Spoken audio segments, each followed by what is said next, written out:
Yep. Yep, yep, yep.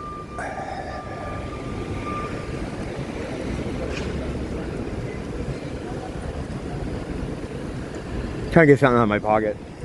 It's not coming. There we go. I just came out of Ross, and if I want to walk around, I gotta be smoking. Otherwise I get swarmed. I don't know what it is. Check this shit out. This is gold. For the house. Fuck yeah. I've got those before, and they're like, they kind of vanish after a while. I don't know where they go, but they fucking go somewhere. Yeah, I use them for ashtrays, and then at some point they just, whatever. Since wandering around the neighborhood, I was digging more into the into that whole 42% crime jump thing, and it gets fucking crazier and crazier the deeper I get into it. Like I mean, some of the shit I can't even, like, I can't share some of that stuff. It's hard as enough to share it and not come across like in a way that YouTube isn't gonna like. So it's like, I don't know.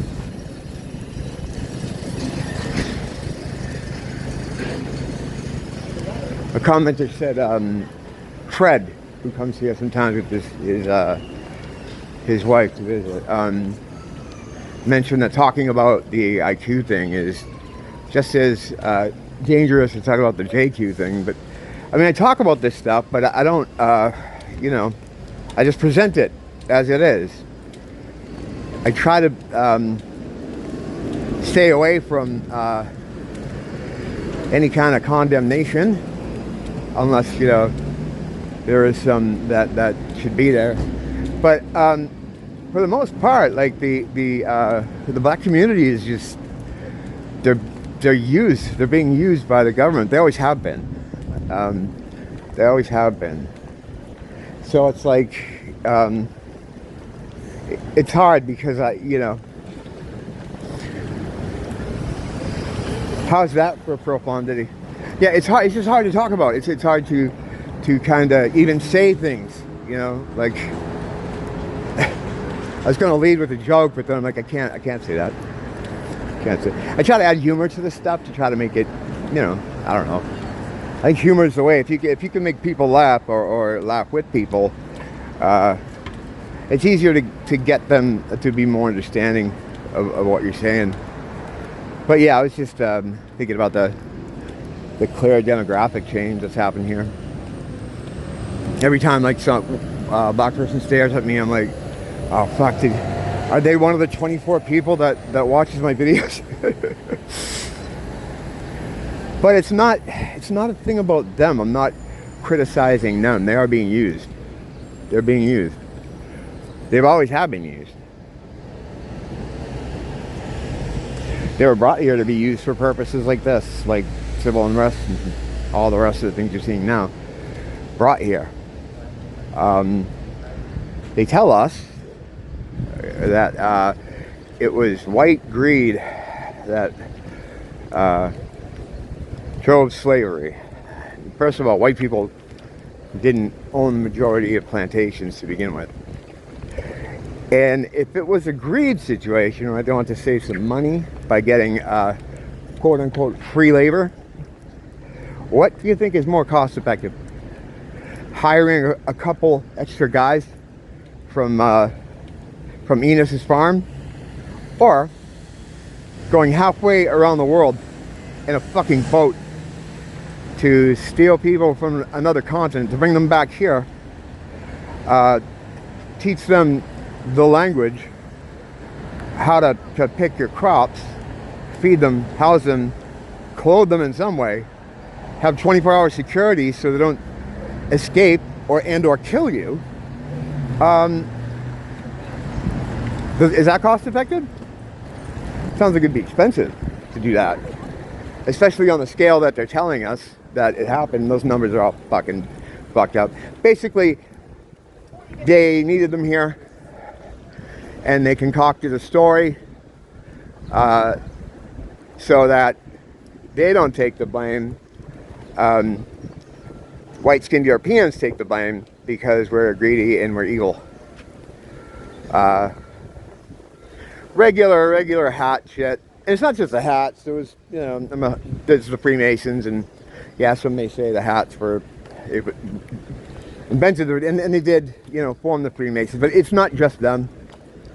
It's easy to try to just blame everything on the hats, but by blaming everything on the hats, you're not seeing the whole picture, and you're not going to come to any kind of truth if that's what you're going to do. I feel like I'm always defending the hats, but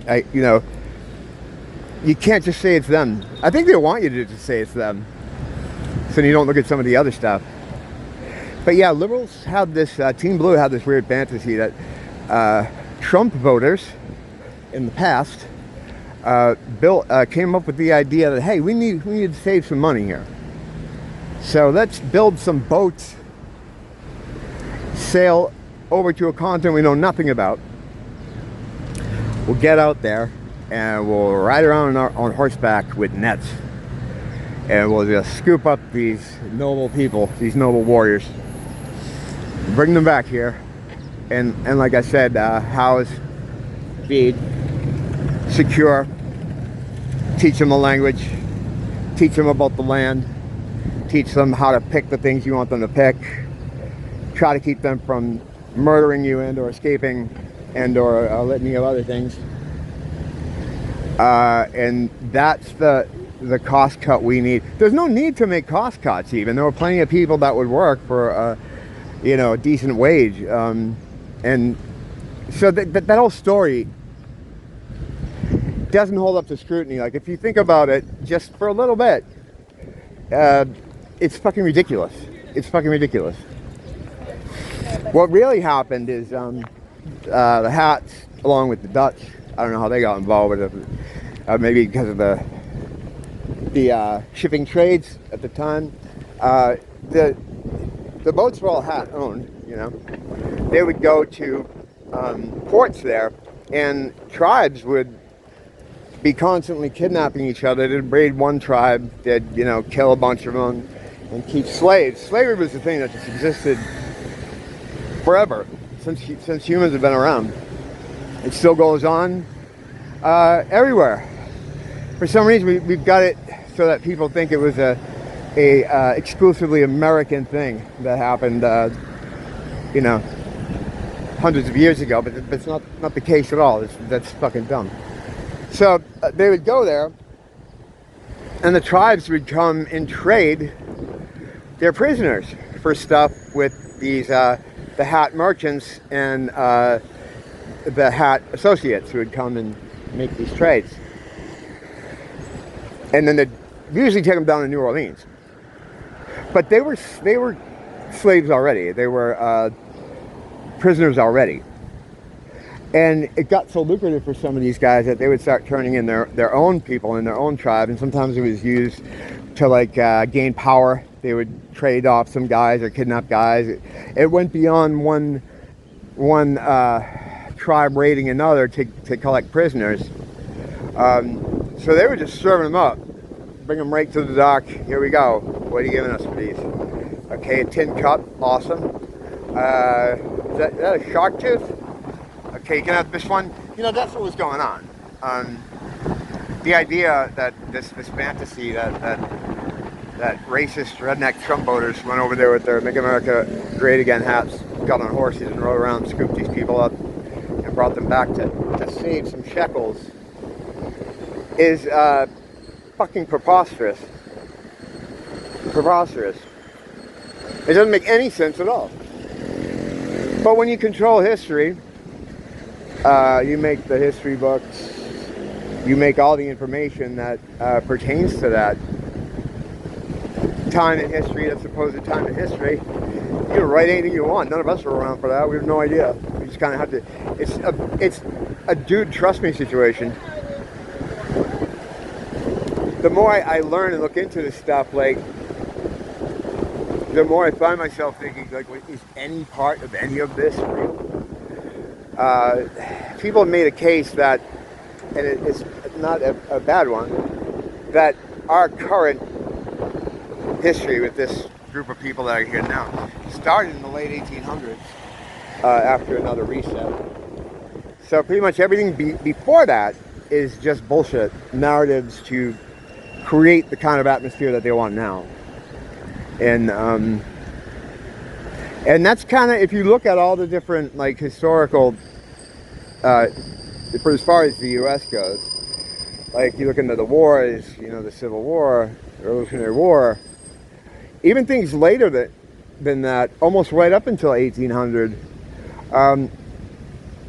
it's fucking dubious, man. Like, here's the thing. When you have no reason to think that you're being lied to, everything sounds, yeah, okay, well, that's okay, I guess, you know, that sounds great. Okay, I guess that sounds good too. You have no reason to doubt it, right? You think, well, this is historical record. These guys wrote stuff down. Everything's how it is.